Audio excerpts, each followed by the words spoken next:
Ice hockey के field पे India को रिप्रेजेंट करना, इंडिया को रिप्रेजेंट कर सकता है। हिंदुस्तान की टीम को आने वाली जो 9 विंटर एशियन गेम्स है वहाँ पे नहीं भेजा जाएगा। इतने फंड्स नहीं है, ओनली 7 करोड़ उनके पास है। एडमिनिस्ट्रेशन के पास 60 करोड़ का बजट है। 41.718 करोड़ उनको मिलते हैं। मैकेनिकल चिलिंग प्लांट की टेंडरिंग हो चुकी है और यही चीज सेम 2025 पे ये रिपीट करते हैं कि बाकी बहुत सारे प्लेयर्स ने ये भी कहा है कि हम स्केट्स को अपने कंट्रोल नहीं कर पाते हैं। Cross Kargil 27 ice hockey rings ऐसे हैं जो हुए थे उसको फॉलो नहीं करते हैं, जबकि उनके 80% प्लेयर्स ऐसी जगह पे प्रैक्टिस कर रहे हैं जिस जगह पे उनको खेलना नहीं है। अगर कुछ हो गया तो मारना है, जहाँ पे लोग आइस हॉकी स्टिक लेके पहुंच जाते हैं मारने के लिए। हाय एवरीवन, मैं हूं बाबुद्दीन, वेलकम करता हूं आपका और एक नए वीडियो पे। आज की इस वीडियो पे हम बात करेंगे लद्दाख के एक ऐसे स्पोर्ट के बारे में जो हाल ही में बहुत ग्रो कर रहा है। लद्दाख जो एक ऐसी जगह है जो फेमस है अपने माउंटेन्स के लिए, नॉट एंडिंग रोड्स के लिए, जो डिफरेंट एडवेंचरस एक्टिविटीज़ के लिए और डिफरेंट ट्रेडिशनल्स के लिए और डिफरेंट सपोर्ट्स के लिए जो फेमस है। उनमें से जो एक मेन जो चीज़ जो लद्दाख को सब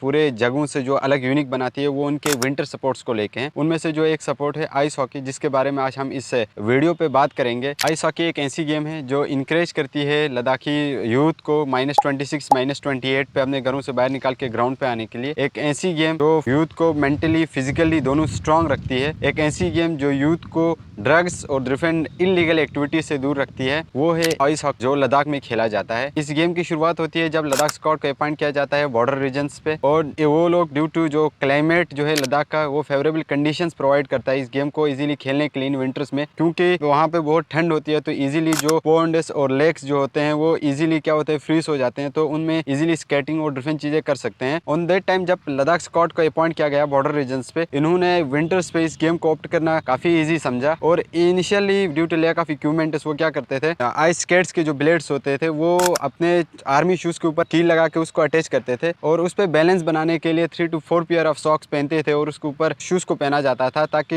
they can easily balance on it. After that ये इस गेम को खेलते थे। इसी तरीके से आहिस्ता आहिस्ता ये गेम ग्रो होने लगा। इनिशियली ये गेम सिर्फ आर्मी खेला करती थी, but Aahista Aahista with time civilians भी इस गेम से फेमिलियर होने लगे और सिविलियंस भी इस गेम को खेलने लगे। एंड 2000 पे एक कनाडा की दिल्ली बेस्ड एक एम्बेसी थी, वो विजिट करती है लद्दाख इस गेम को खेलने के लिए। वहाँ से बहुत सारी चीजें, बहुत सारा एक्सपीरियंस लद्दाखी प्लेयर्स को मिलता है, बहुत सारा एक्सपोजर, बहुत सारे इक्विपमेंट्स की नॉलेज इनको मिलती है। तो उसके बाद जो इनिशियल ईयर्स पे ये जो गेम लद्दाख के अंदर मेल डोमिनेट था, बट आफ्टर 2015 फीमेल भी पार्टिसिपेट करने लगे। और करंट स्टेटस जो लद्दाख आइस हॉकी का ये है कि right now Indian ice hockey team के 80% जो रिप्रेजेंट करते हैं वो लद्दाख से बिलोंग करते हैं। डिफरेंट गेम्स पे इंडिया को रिप्रेजेंट करने के लिए बीइंग ऐसे लद्दाखी बहुत मुश्किल है as compare to ice hockey के फील्ड पे इंडिया को रिप्रेजेंट करना काफी ईजी है। जो एक अपॉर्चुनिटी है एक लद्दाखी के लिए जो इजीली जाके इंडिया को रिप्रेजेंट कर सकता है। और स्टैंडर्ड ये है कि अगर आज गूगल पे सर्च करते हैं कि हम आइस हॉकी के बारे में टॉप स्कोरर, चाहे जो मोस्ट पॉइंट्स वाले जो प्लेयर्स मिलते हैं जिन्होंने लीड किया है इंडियन टीम को, जो लीड कर रहे हैं और जिन्होंने किया है, वो भी लद्दाखीज मिलते हैं। बट अनफॉर्चुनेटली एक चीज ये है कि जिस स्पीड से ये स्पोर्ट्स ग्रो कर रहा है, अगर टाइम पे यूटी एडमिनिस्ट्रेशन ने स्टेप्स नहीं उठाया, वो फैसिलिटीज प्रोवाइड नहीं किए, तो अपकमिंग ईयर्स पे वो स्टेप बाय स्टेप इसका डाउनफॉल भी हो जाएगा। जैसे कि हमारा हॉर्स पोलो का हम जानते हैं कि इनिशियल स्टेज पे बहुत पीक पे था, राइट नाउ बहुत कम लोग खेलते हैं, कम लोग खेलना प्रेफर भी करते हैं हॉर्स पोलो को। इनडायरेक्टली या डायरेक्टली इस गेम का डाउनफॉल का एक तरह से एक सेंटम या एक तरह से हम कह सकते हैं कि सिंबल जो हमें मिला रिसेंटली, जब स्पोर्ट्स मिनिस्ट्री ने डिक्लाइन किया, कैंसिल किया कि हिंदुस्तान की टीम को आने वाली जो 9 विंटर एशियन गेम्स है वहाँ पे नहीं भेजा जाएगा। उसका कारण यही बताया कि जो इंडिया टीम की जो रैंकिंग है वो न तो वर्ल्ड पे अच्छी है, न तो एशिया के अंदर रैंकिंग अच्छी है। एक्चुअली इस बार क्या हुआ है, 9 विंटर एशियन गेम्स जो थे उस पे पहले 16 टीम्स पार्टिसिपेट करते थे, बट नाउ IIHF के रैंकिंग के हिसाब से इन्होंने टॉप 12 टीम्स को सेलेक्ट किया है और वहीं टॉप 12 टीम्स इस गेम पे पार्टिसिपेट कर सकते हैं जो चाइना में होने जा रहा है। बट वहाँ पे वुमेन इवेंट से, वुमेन्स आइस हॉकी से नॉर्थ कोरिया ने अपने आप को विड्रॉ करने की वजह से इंडिया और मकाओ को एक चांस इन्होंने खुद ने एडिशनली ऐड किया है और ये एक अपॉर्चुनिटी मिली है कि वो वहाँ जाके इंडिया को रिप्रेजेंट कर सकते हैं। ये एडिशनल ऐड किया गया है, ये नहीं कि टॉप रैंकिंग तो नहीं थी, पहले से रैंकिंग के हिसाब से इंडिया आउट थी। बट अनफॉर्चुनेटली हमारी जो स्पोर्ट्स मिनिस्ट्री है उसने कैंसिल किया है फिलहाल तक के लिए, और हम विश करते हैं कि लेफ्टिनेंट गवर्नर और जो बाकी हायर अथॉरिटी है वो डिस्कस करे और इस प्रॉब्लम को रिजॉल्व करे बिफोर 3 फरवरी, क्योंकि 3 फरवरी से जो गेम स्टार्ट हो रहे हैं। बट यहाँ पे जो रीजन बताया वो इन्होंने कहा है कि हमारी रैंकिंग नहीं है, न तो एशिया पे न तो वर्ल्ड पे। यहीं पे मैं इंट्रोड्यूस करना चाहता हूँ infrastructure, is one of the most important part of this video. जिस टीम के 80% प्लेयर्स जो बिलोंग करते हैं एक ऐसे एरिया से जहाँ का इंफ्रास्ट्रक्चर अच्छा नहीं है, जहाँ पे वो फैसिलिटीज नहीं मिलती है, उस एरिया पे वो इंफ्रास्ट्रक्चर नहीं है जो आगे जाके जिन प्लेयर्स को खेलना है उनको उनको उन इंफ्रास्ट्रक्चर्स और जिस इंफ्रास्ट्रक्चर पर वो प्रैक्टिस करते हैं काफ़ी दिक्कत होती है। 10 फरवरी 2014 पे जो पब्लिश हुआ ये रीच लद्दाख बुलेटिन का ये आर्टिकल, जिसमें लद्दाख विंटर सपोर्ट क्लब के प्रेसिडेंट कहते हैं कि हमें एक इंटरनेशनल लेवल के एक इंफ्रास्ट्रक्चर, इंटरनेशनल लेवल के एक रिंग बनाने के लिए करीब 25 करोड़ रुपए हमें चाहिए, बट LAHDC के पास इतने फंड्स नहीं है, ओनली 7 करोड़ उनके पास है। 22 जुलाई 2023 पे जो एक आर्टिकल पब्लिश हुआ था टाइम्स ऑफ इंडिया के अंदर, जिसके ऊपर क्या हुआ है कि जो यूटी एडमिनिस्ट्रेशन के पास 60 करोड़ का बजट है, जिसके थ्रू वो आइस हॉकी रिंग्स को वो क्या कर सकती है, कंस्ट्रक्ट कर सकती है। उसके बाद जो नेक्स्ट और एक आर्टिकल है जो 11 जनवरी 2025 को जो पब्लिश हुआ है, जिसपे executive engineer construction division Leh कहते हैं कि जो इनिशियली ये जो प्रोजेक्ट था वो था PMDP के अंदर, जिसके अंदर इनको जो फंड मिले था वो 7.7 करोड़ मिले थे। वहां से 3 करोड़ का उन्होंने स्ट्रक्चर और सेटिंग अरेंजमेंट का उन्होंने काम किया। आफ्टर दैट ये जो दूसरी एक स्कीम पे, ये स्कीम क्लोज होने के बाद दूसरी एक स्कीम से 9 पॉइंट सम करोड़ उसको मिले, और आफ्टर दैट लास्ट पे रूफिंग के लिए इलेक्ट्रिकल और मैकेनिकल चिलिंग प्लांट इंप्लीमेंट करने के लिए 41.718 करोड़ उनको मिलते हैं, इसकी चिलिंग प्लांट और इलेक्ट्रिकल और रूफिंग के काम करने के लिए। After that youth service and supports officer ले कंपेयर करते हैं कि प्रीवियस ईयर से इस ईयर पे बहुत सारे चीजें हुई हैं। वो कहते हैं कि डिजिटल बोर्ड आपका लगा है, ड्रेसिंग रूम्स आपके तैयार हुए हैं, आपकी रूफिंग कंप्लीट हुई है, सिटिंग एरिया बना हुआ है, और वो कहते हैं कि जो चिलिंग प्लांट का जो काम है वो अभी चल रहा है। और उसके बाद ये आर्टिकल जो लद्दाख बेस्ड मैगजीन पे है, जो ये मतलब ये वो कन्वर्सेशन है जो आफ्टर यूटी बनने के बाद जो यूटी एडमिनिस्ट्रेशन है वो अपने प्लान्स और अपने इनिशिएटिव्स गेम को लेके शेयर करती है, जिसपे youth service and supports officer हैं वो कहते हैं कि पहला जो इनका इनिशिएटिव होगा वो प्लेयर्स को इक्विपमेंट प्रोवाइड करेंगे आइस हॉकी, और इसके पीछे इनका ये मकसद रहता है कि ताकि ये चीजें इनको जो ये इक्विपमेंट है इनको इंकरेज करेंगे प्लेयर्स को, ताकि मैक्सिमम प्लेयर्स गेम खेलने आए। ये भी कहते हैं कि सेम चीज जो है वो youth service and support Kargil ये भी सेम चीज करेगी। ये भी कहते हैं कि हम बहुत सारे टूर्नामेंट्स ऑर्गेनाइज करेंगे, और साथ ही साथ में ये भी कहते हैं कि हर सब डिवीजन पे एक आइस हॉकी रिंग होगा। जो रिंग बनेगी वो उसको टाइम अपडेट किया जाएगा, और जो रिंग्स बनेंगी वो एक स्टैंडर्ड के लेवल पे बनेंगी। और जब इनसे पूछा जाता है कि वो इंटरनेशनल लेवल के स्टेडियम के बारे में क्या होता है, वो कहते हैं कि ड्यू टू टेक्निकल इश्यूज, कुछ टेक्निकल इश्यूज की वजह से जो डिपार्टमेंट है वो कंप्लीट नहीं कर पाया इस काम को। और वो ये कहते हैं कि 2022-2023 पे ये जो इंटरनेशनल लेवल के जो कोर्ट्स बनने थे, रिंग्स बनने थे, वो कंप्लीट होगा। और उस पे ये भी कहते हैं कि रूफिंग और मैकेनिकल चिलिंग प्लांट की टेंडरिंग हो चुकी है। और यही चीज सेम 2025 पे ये रिपीट करते हैं कि बाकी चीज कंप्लीट हुआ है, अभी भी मैकेनिकल चिलिंग की टेंडरिंग और बाकी चीजें हमने ऑलरेडी किया है, टेंडर हो चुका है, उनका कॉन्ट्रैक्ट भी साइन हो चुका है, और ये जो स्टेडियम्स का काम कंप्लीट होगा वो कंप्लीट होगा सितंबर-अक्टूबर 2025। इसी चीज को बाद में जो अमान अली खान है जो जनरल सेक्रेटरी हैं the Kargil ice and snow sport club, वो क्लेम करते हैं कि across Kargil 27 ice hockey rings ऐसे हैं जो किसी भी डिजाइन को जो एक्चुअली डिजाइन अप्रूव हुआ था वो सेटिस्फाई नहीं करते हैं, डिजाइन अप्रूव जो हुए थे उसको फॉलो नहीं करते हैं, चाहे वो रिप्रेजेंटेशन के मामले पे हो चाहे टेक्निकल बेस पे हो। और वो कहते हैं कि हमें देखना चाहिए और हमें एक स्टैंडर्ड टाइप के रिंग्स हमें बनाने चाहिए। और आज 2025 है, नाउअडेज जो करंटली करगिल के अंदर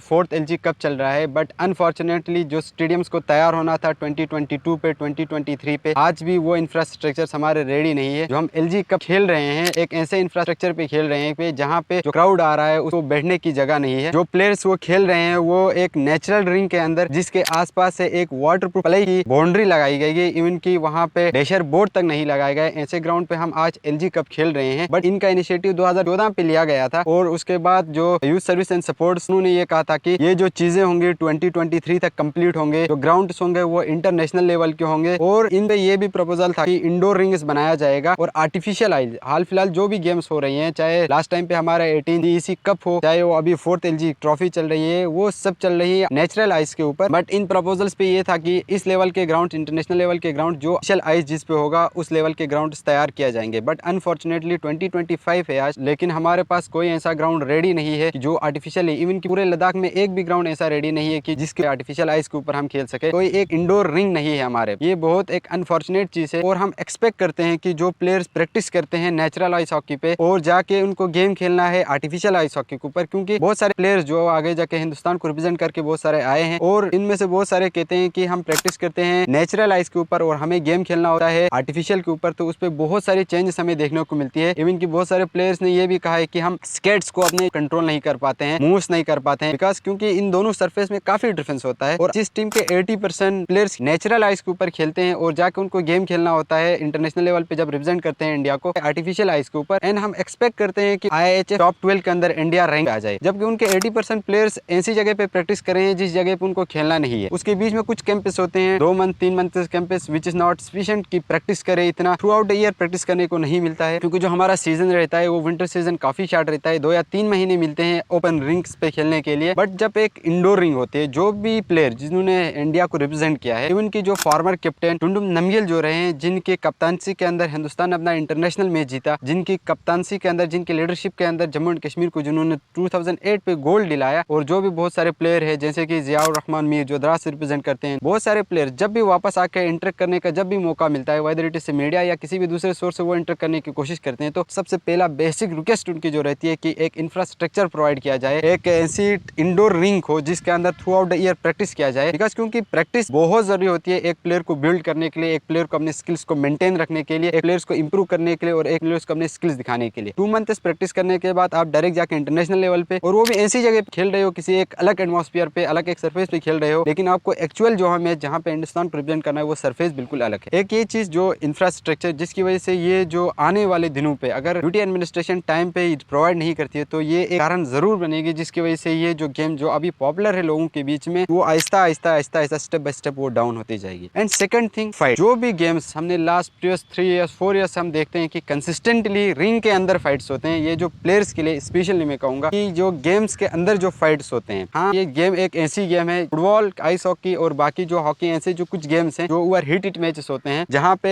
लड़ाई होने के संभावना बहुत ज्यादा रहते हैं, बट वो लड़ाई ग्राउंड तक रहती है और तू मैं तक रहती है। बट अनफॉर्चुनेटली लद्दाख के अंदर जो मैच होते हैं, जो लड़ाइयाँ होती है, उसमें ऐसा लगता है कभी कभार कि जो प्लेयर्स आते हैं वो प्री प्लान आते हैं कि अगर कुछ हो गया तो मारना है, और अनफॉर्चुनेटली जो क्राउड वहाँ पे होती है वो भी इंकरेज कर रही होती है, कि ये एक अनफॉर्चुनेट चीज है कि ये जो क्राउड भी इंकरेज करती है। और इस पे देखो, मैं यूटी एडमिनिस्ट्रेशन को ब्लेम नहीं करता हूँ, इस पे पहले प्लेयर्स को अपनी क्यों आपको दिखानी होगी, क्योंकि इस वजह से आपका सपोर्ट इफेक्ट होगा। यहाँ से एक नेगेटिव इमेज जाएगी जो भी आते हैं स्पॉन्सरशिप करने के लिए, क्योंकि लद्दाख जैसी डेस्टिनेशन हो, राइट, रिसेंटली हम सेकंड सीजन खेल रहे हैं रॉयल एनफील्ड का, बिकॉज लद्दाख जैसी डेस्टिनेशन है, रॉयल एनफील्ड से बहुत सारे बाइकर्स सीजन पे आते हैं, तो रॉयल एनफील्ड को एक अच्छी प्लेटफॉर्म मिली है जाके इजीली वो अपने आप को एडवर्टाइज करे। इसी तरीके से बहुत सारी चीज़ें हैं, कल आने वाले दिनों में टूर एंड ट्रेवल के लिए भी एक अच्छा चांस मिलेगा, जो स्पॉन्सरशिप करके बहुत सारे टूर्नामेंट्स ऑर्गेनाइज करे, बहुत सारे अपॉर्चुनिटी प्लेयर्स को मिले कि ताकि ज़्यादा गेम्स खेलने मिले और ज़्यादा प्रैक्टिस हो, वो भी इजीली आ सके। बट अगर फाइट्स होने लगे, और फाइट्स भी इस तरह के जहाँ पे लोग आइस हॉकी स्टिक लेके पहुंच जाते हैं मारने के लिए, इवन की कुछ ऐसे फाइट्स भी हुए हैं कि एडमिनिस्ट्रेशन को लेटर्स तक लिखने पड़े कि उन प्लेयर्स को सस्पेंड करने के लिए, बट एक्शन नहीं लिया जाता है। और यहाँ पे यूटी एडमिनिस्ट्रेशन को ब्लेम नहीं करेंगे, बट रिक्वेस्ट जरूर करेंगे कि एक गाइडलाइन जरूर बनाया जाए प्लेयर्स को, या तो फाइन के सूरत पे या बैन के सूरत पे, ताकि ये जो लड़ाइयों वाला जो फंक्शन चल रहा है, क्योंकि हर नेक्स्ट मैच, अगर दिन में 5 मैच है तो उनमें से 2 मैच ऐसे दिखती हैं जहाँ पे फिजिकल फाइट होती है, जो प्लेयर्स होते हैं वो आपस में लड़ते हैं, आइस हॉकी स्टिक्स से मारने लगते हैं, बहुत सारे चीजें, जिस वजह से अगर एक ऐसी इमेज आती है कि और जो बाहर से जो स्पॉन्सरशिप करने आते हैं वो इजीली नहीं आएंगे। इवन की एडमिनिस्ट्रेशन भी सोचेगी कि मैक्सिमम गेम्स नहीं करो, जो बेसिक गेम्स है, बेसिक टूर्नामेंट्स है वो करो, एक्स्ट्रा टूर्नामेंट्स नहीं करो, क्योंकि वो सोचेगी कि क्यों सर दर्द पालना है, अपने ऊपर ये फाइट्स करेंगे, बाद में जाके क्वेश्चन आंसर आपको देना पड़ेगा। That is the second thing जो इस पूरे गेम को इफेक्ट कर सकती है। आई होप ये वीडियो आपको पसंद आया होगा। पसंद आया है तो आप अपनी राय कमेंट्स में ड्रॉप कीजिए, और ये भी बताइए कि इस बार जो LG cup 4th LG cup चल रहा है वो किस साइड जाएगा, लेह, करगिल या द्रास। Thank you. लेकिन यहाँ पे कमेटी जो है वो सबसे बकवास लगी हमें, उनका कोई रोल है ही नहीं, बाहर से प्लेयर आ रहे हैं, बाहर से मार रहे हैं, और मुझसे उनसे तो होगा नहीं एक क्राउड चांद। बहुत सारी लड़ाई झगड़े भी यहाँ पे हुए। ज़रूरत है यहाँ पे एक अच्छी कमेटी बिठाए और एक रूल के तहत यहाँ मैच चलाया जाए। इस तरह चलाएंगे तो 2-3 साल बाद करगिल मैच सबकी बंद हो जाएगा। इस ग्राउंड में क्या क्या चीजें इंप्रूव करने की जरूरत है? सर बहुत कुछ इंप्रूव करने की जरूरत है सर, सिस्टम पूरा हैंग हो गया है, प्लेयर आए हैं बाहर से, रिंग को आप लगा के आप इसी जगह अच्छा इंफ्रास्ट्रक्चर प्रोवाइड करें, और पुलिस को लाया जाए सेमीफाइनल फाइनल में, बड़ी मैच है, बहुत कुछ हादसे में आपको भी पता है, ये बंद हो वरना ये गेम बंद हो जाएगा।